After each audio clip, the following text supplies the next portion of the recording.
Quand on pense artisanat, on imagine des mains, de la matière, un savoir-faire ancestral.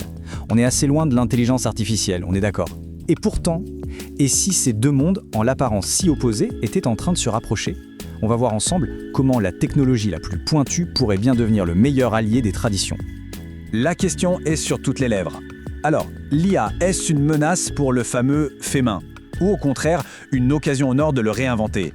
Dans cette analyse, on va voir que cette alliance, qui semble un peu improbable au premier abord, est non seulement possible, mais qu'elle est même déjà une réalité pour certains.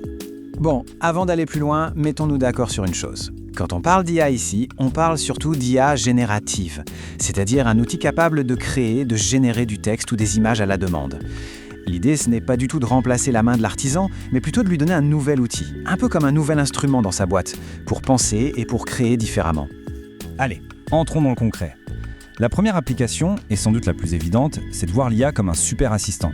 Un assistant qui serait là pour s'occuper de toutes les tâches un peu pénibles, celles qui ne sont pas de la création pure et dure. Parce que l'objectif numéro 1, c'est quoi? C'est de libérer du temps. Pour un créateur, le temps, c'est la ressource la plus précieuse. Chaque heure passée à faire de la paperasse, à gérer des mails, c'est 1 heure de moins dans l'atelier, 1 heure de moins à faire ce qu'on aime vraiment. Pensez-y, gérer les commandes, répondre pour la 10e fois à la même question sur les délais de livraison, organiser le planning de la semaine, tout ça, imaginez pouvoir le déléguer.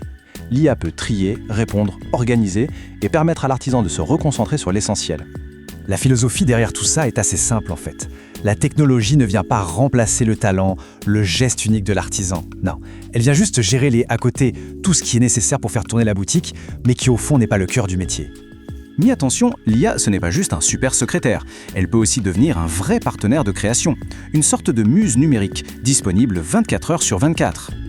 Le syndrome de la page blanche, ça n'arrive pas qu'aux écrivains. Un artisan aussi peut parfois tourner en rond, chercher de nouvelles formes, de nouveaux motifs. Et là, l'IA peut être un stimulant incroyable pour justement sortir de sa zone de confort et explorer de nouvelles pistes. Et le plus génial, c'est que c'est d'une simplicité déconcertante. En gros, il suffit d'écrire une idée, même une idée un peu floue. L'IA, elle, va proposer des interprétations visuelles. Et à partir de là, on peut affiner, changer un détail, demander des dizaines de variations, jusqu'à trouver la petite étincelle qui va tout déclencher. On peut vraiment dialoguer avec l'IA. On peut être très précis, en demandant par exemple une bague dans un style bien particulier, ou alors on peut être beaucoup plus large et juste lui demander de nous surprendre avec des suggestions de design. C'est un échange qui ouvre des portes créatives qu'on n'aurait même pas imaginées.